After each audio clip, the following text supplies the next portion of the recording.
Now listen, Mr. Zunvolte, you're holding out on me, and it won't do. If I'm going to work on this for you, I've got to have the whole story."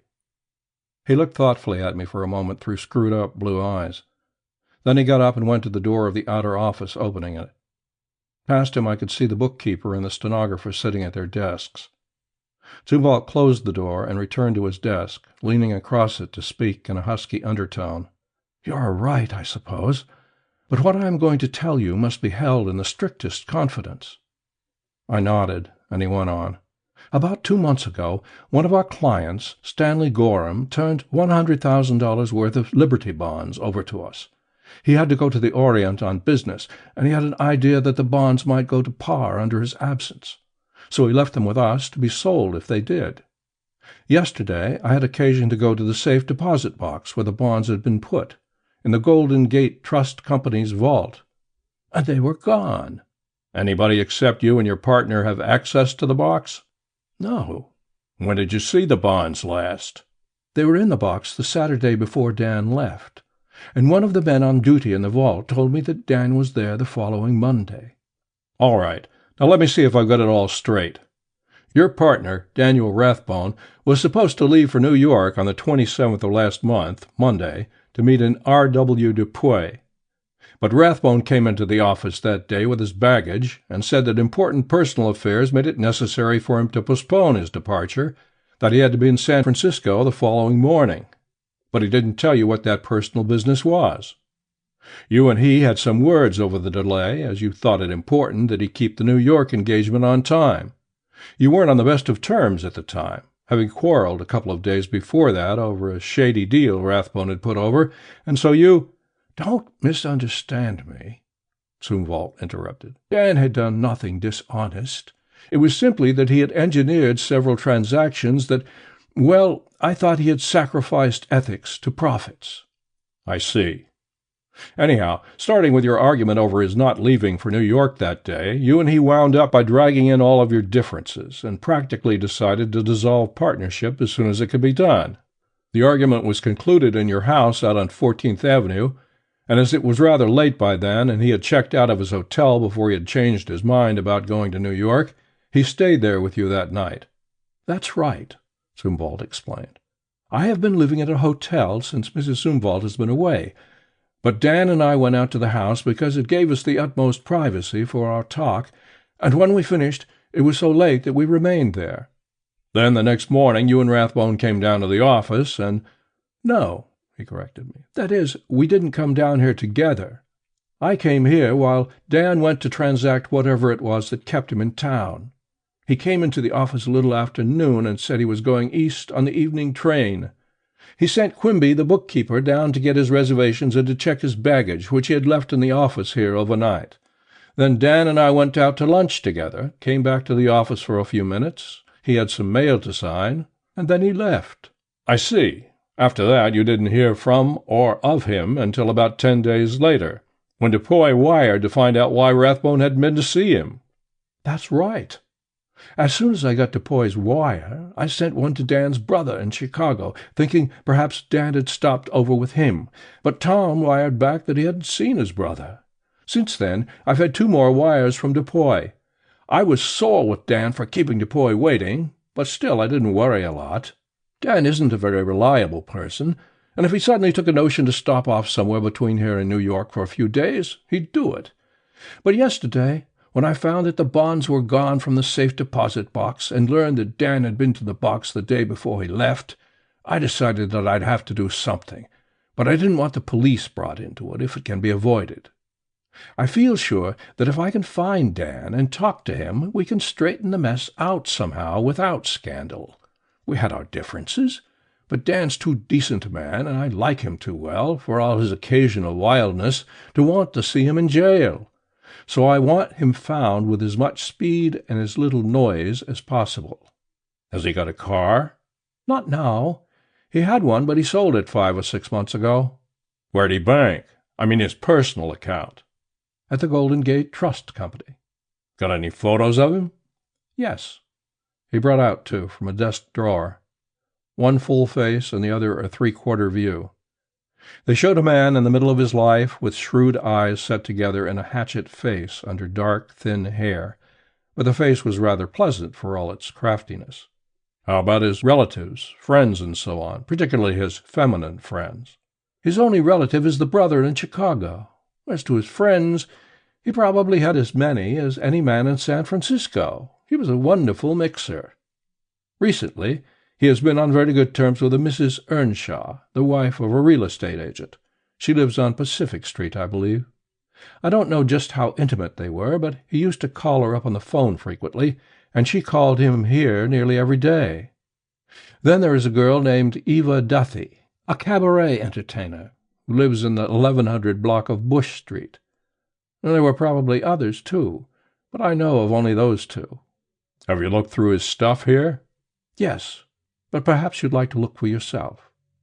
He led me into Rathbone's private office, a small box of a room just large enough for a desk, a filing cabinet, and 2 chairs, with doors leading into the corridor, the outer office, and Zunvolte's.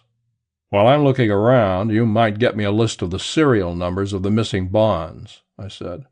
They probably won't help us right away, but we can get the Treasury Department to let us know when the coupons come in and from where. I didn't expect to find anything in Rathbone's office, and I didn't. Before I left, I questioned the stenographer and the bookkeeper. They already knew that Rathbone was missing, but they didn't know that the bonds were gone, too. The girl, Mildred Narbert was her name, said that Rathbone had dictated a couple of letters to her on the 28th, the day he left for New York, both of which had to do with the partner's business, and told her to send Quimby to check his baggage and make his reservations.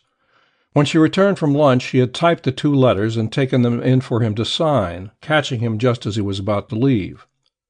John Quimby, the bookkeeper, described the baggage he had checked: 2 large pigskin bags and a Cordovan Gladstone bag. Having a bookkeeper's mind, he had remembered the numbers of the berth he had secured for Rathbone on the evening train, lower 4, car 8. Quimby had returned with the checks and tickets while the partners were out at luncheon, and had put them on Rathbone's desk. At Rathbone's hotel, I was told that he had left on the morning of the 27th, giving up his room, but leaving his 2 trunks there, as he intended living there after his return from New York in 3 or 4 weeks. The hotel people could tell me little worth listening to, except that he had left in a taxicab. At the taxi stand outside, I found the chauffeur who had carried Rathbone. "Rathbone? Sure, I know him," he told me around a limp cigarette.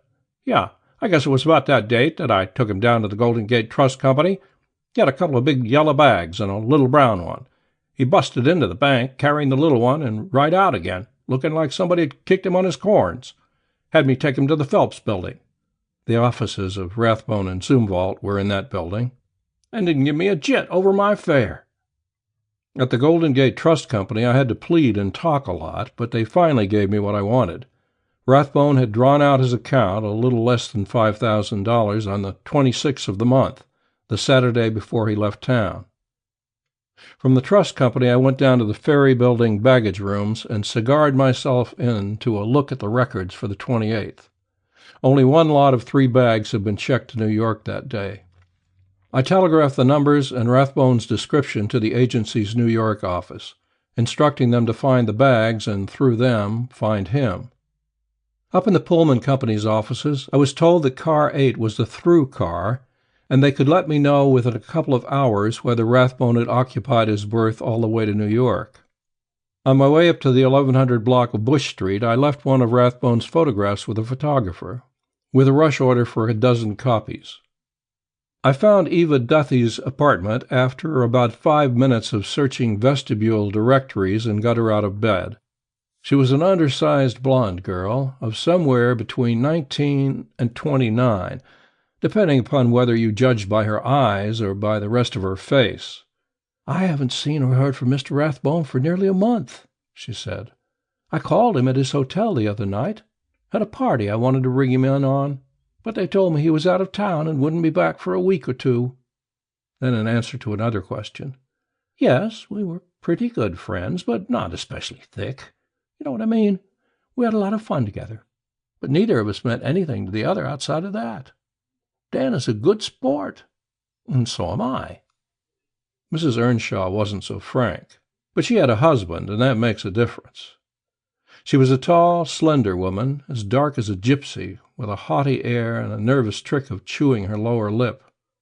We sat in a stiffly furnished room, and she stalled me for about 15 minutes until I came out flat-footed with her.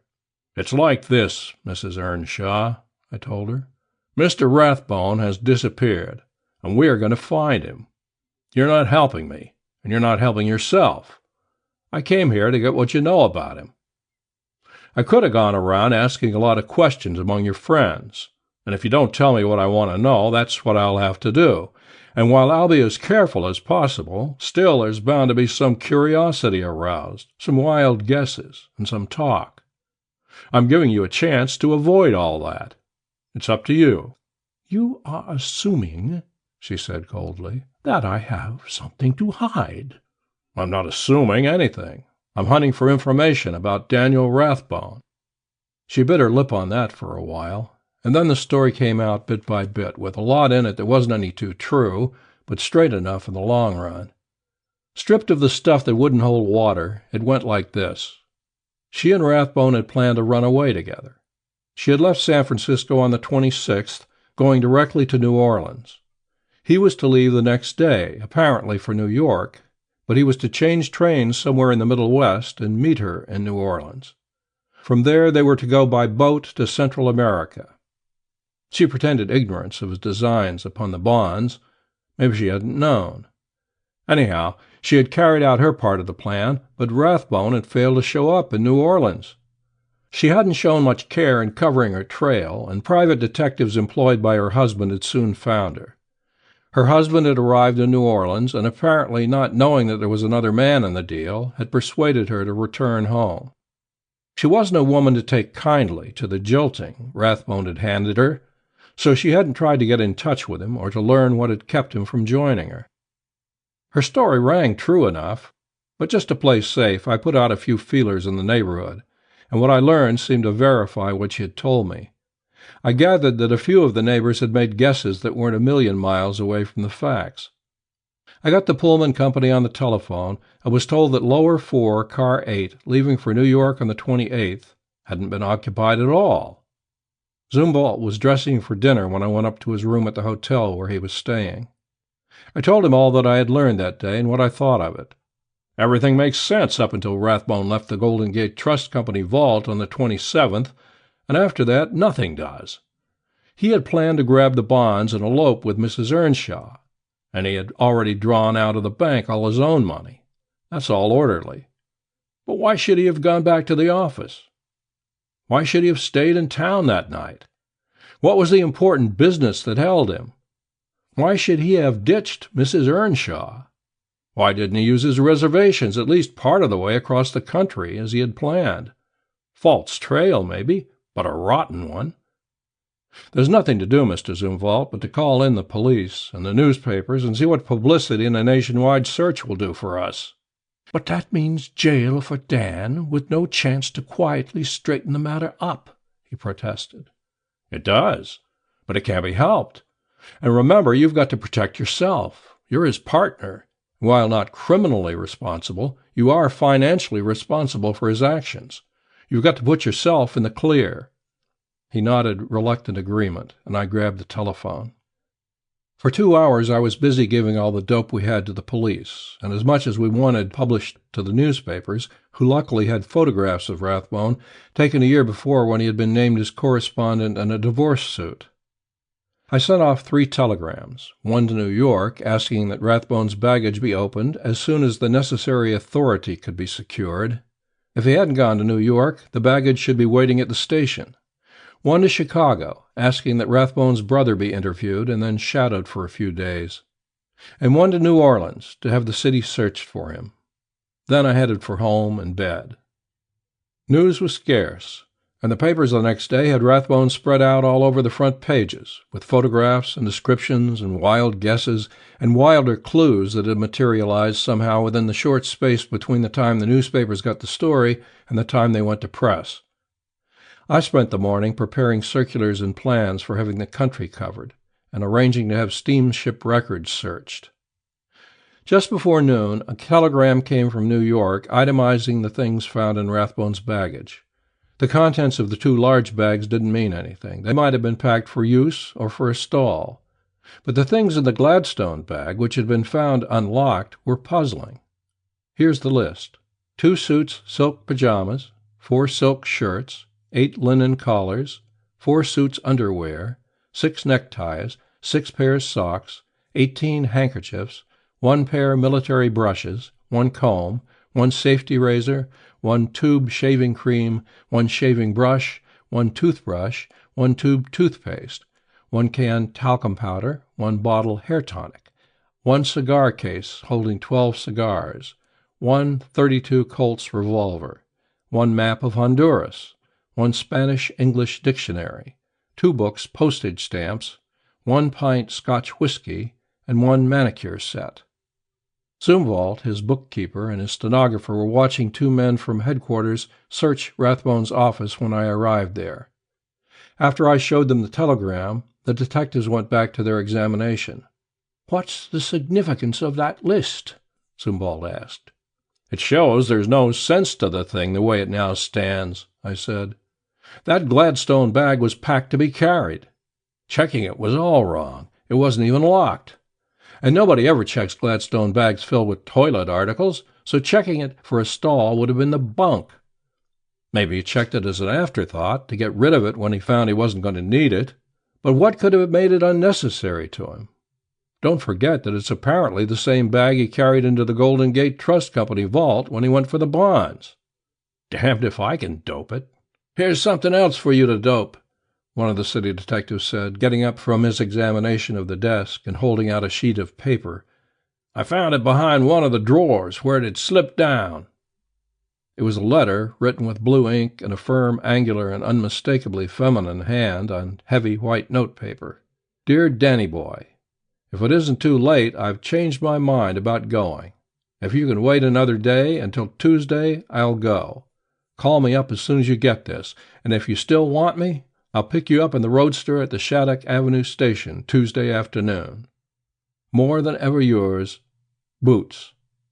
It was dated the 26th, the Sunday before Rathbone had disappeared. "That's the thing that made him lay over another day and made him change his plans," one of the police detectives said. "I guess we'd better run over to Berkeley and see what we can find at the Shattuck Avenue station." "Mr. Zunvolte," I said when he and I were alone in his office, "how about this stenog of yours?" He bounced up from his chair and his face turned red. "What about her?" "Is she... How friendly was she with Rathbone?" "Miss Narbet," he said heavily, deliberately, as if to be sure that I caught every syllable, "is to be married to me as soon as my wife gets her divorce. That is why I canceled the order to sell my house. Now, would you mind telling me just why you asked?" "Just a random guess," I lied, trying to soothe him. "I don't want to overlook any bets, but now that's out of the way." "It is." He was still talking deliberately. "And it seems to me that most of your guesses have been random ones. If you will have your office send me a bill for your services to date, I think I can dispense with your help." "Just as you say, but you'll have to pay for a full day today, so if you don't mind, I'll keep on working at it till night." "Very well, but I am busy, and you needn't bother about coming in with any reports." "All right," I said, and bowed myself out of the office, but not out of the job. That letter from Boots had not been in the desk when I searched it. I had taken every drawer out and even tilted the desk to look under it. The letter was a plant. And then again, maybe Zunvolte had given me the air because he was dissatisfied with the work I had done and peeved at my question about the girl, and maybe not. Suppose, I thought, walking up Market Street, bumping shoulders and stepping on people's feet, the 2 partners were in this thing together. One of them would have to be the goat, and that part had fallen to Rathbone. Zunvolte's manner and actions since his partner's disappearance fit that theory well enough. Employing a private detective before calling in the police was a good play.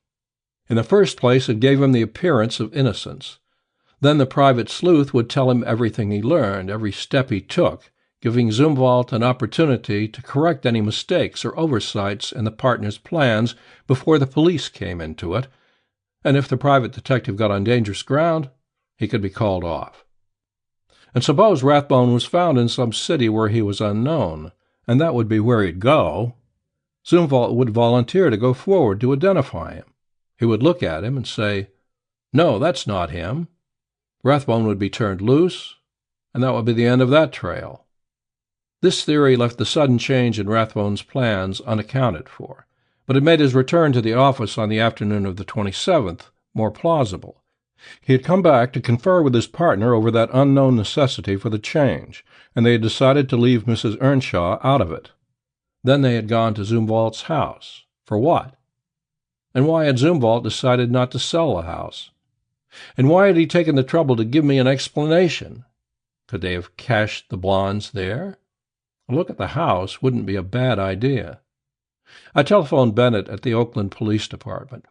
"Do me a favor, Frank. Call Zunvolte on the phone.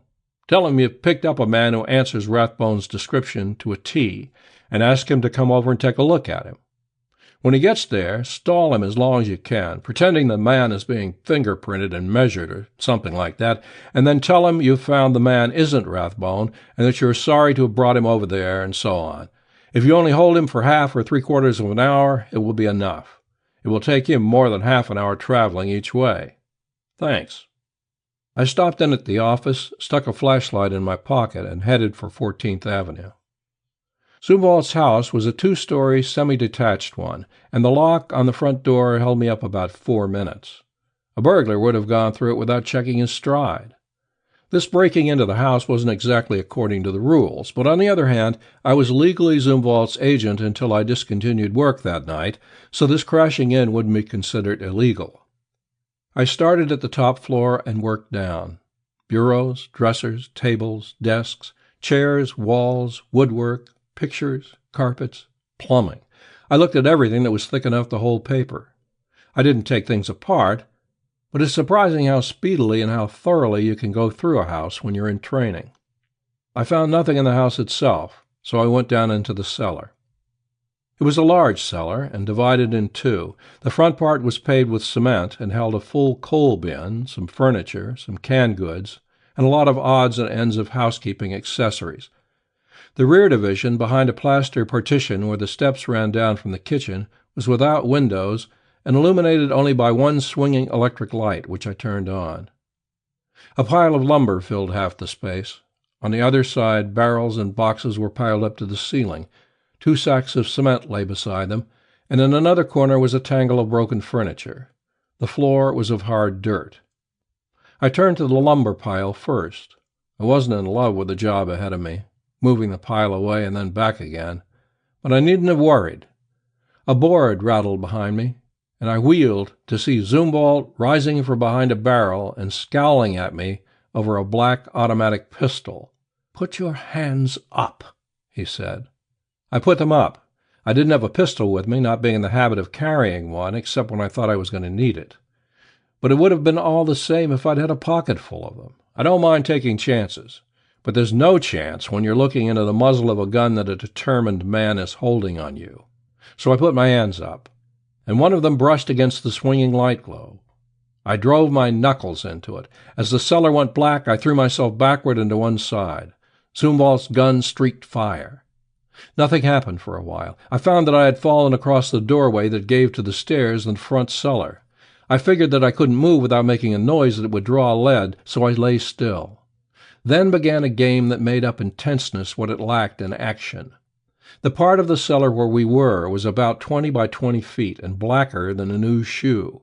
There were 2 doors. One, on the opposite side, opened to the yard and was, I suppose, locked. I was lying on my back across the other, waiting for a pair of legs to grab. Zunvolte, with a gun out of which only 1 bullet had been spent, was somewhere in the blackness, and aware, from his silence, that I was still alive. I figured I had the edge on him. I was closest to the only practicable exit. He didn't know that I was unarmed. He didn't know whether I had help close by or not. Time was valuable to him, but not necessarily so to me, so I waited. Time passed. How much, I don't know. Maybe half an hour. The floor was damp and hard and thoroughly uncomfortable. The electric light had cut my hand where I broke it, and I couldn't determine how badly I was bleeding. I thought of Tad's blind men in a dark room hunting for a black hat that wasn't there, and knew how he felt. A boxer barrel fell over with a crash, knocked over by Zunvolte, no doubt, moving out from the hiding place wherein he had awaited my arrival. Silence for a while, and then I could hear him moving cautiously off to one side. Without warning, 2 streaks from his pistol sent bullets into the partition somewhere above my feet. I wasn't the only one who was feeling the strain. Silence again, and I found that I was wet and dripping with perspiration. Then I could hear his breathing, but I couldn't determine whether he was nearer or was breathing more heavily. A soft, sliding, dragging across the dirt floor. I pictured him crawling awkwardly on his knees in one hand, the other hand holding the pistol out ahead of him, the pistol that would spit fire as soon as its muzzle touched something soft. And I became uneasily aware of my bulk. I am thick through the waist, and there in the dark it seemed to me that my paunch must extend almost to the ceiling, a target that no bullet could miss. I stretched my hands out toward him and held them there. If they touched him first, I'd have a chance. He was panting harshly now, and I was breathing through a mouth that was stretched as wide as it would go, so there would be no rasping of the large quantities of air I was taking in and letting out. Abruptly he came. Hair brushed the fingers of my left hand. I closed them about it, pulling the head I couldn't see viciously toward me, driving my right fist beneath it. You may know that I put everything I had in that smack when I tell you that not until later, when I found that one of my cheeks was scorched, did I know that his gun had gone off. He wiggled, and I hit him again. Then I was sitting astride him, my flashlight hunting for his pistol. I found it and yanked him to his feet. As soon as his head cleared, I herded him into the front cellar and got a globe to replace the one I had smashed. "Now dig it up," I ordered. That was a safe way of putting it. I wasn't sure what I wanted or where it would be, except that his selecting this part of the cellar to wait for me in made it look as if this was the right place. "You'll do your own digging," he growled. "Maybe," I said, "but I'm going to do it now, and I haven't time to tie you up. So if I've got to do the digging, I'm going to crown you first, so you'll sleep peacefully until it's all over." All smeared with blood and dirt and sweat, I must have looked capable of anything, for when I took a step toward him, he gave in. From behind the lumber pile he brought a spade, moved some of the barrels to one side, and started turning up the dirt. When a man's hand, dead yellow where the damp dirt didn't stick to it, came into sight, I stopped him. I had found it, and I had no stomach for looking at it after 3 weeks of lying in the wet ground. Note: in court, Lester Zunvolte's plea was that he had killed his partner in self-defense. Zunvolte testified that he had taken the Gorham bonds in a futile attempt to recover losses in the stock market, and that when Rathbone, who had intended taking them and going to Central America with Mrs. Earnshaw, had visited the safe deposit box and found them gone, he had returned to the office and charged Zunvolte with the theft. Zunvolte at that time had not suspected his partner's own dishonest plans and had promised to restore the bonds. They had gone to Zunvolte's house to discuss the matter, and Rathbone, dissatisfied with his partner's plan of restitution, had attacked Zunvolte and had been killed in the ensuing struggle. Then Zunvolte had told Mildred Narbut, his stenographer, the entire story and had persuaded her to help him. Between them, they had made it appear that Rathbone had been in the office for a while the next day, the 28th, and had left for New York. However, the jury seemed to think that Zunvolte had lured his partner out to the 14th Avenue house for the purpose of killing him, so Zunvolte was found guilty of murder in the first degree. The first jury, before which Mildred Narbut was tried, disagreed. The second jury acquitted her, holding that there was nothing to show that she had taken part in either the theft of the bonds or the murder, or that she had had any knowledge of either crime until afterward, and that her later complicity was, in view of her love for Zunvolte, not altogether blameworthy.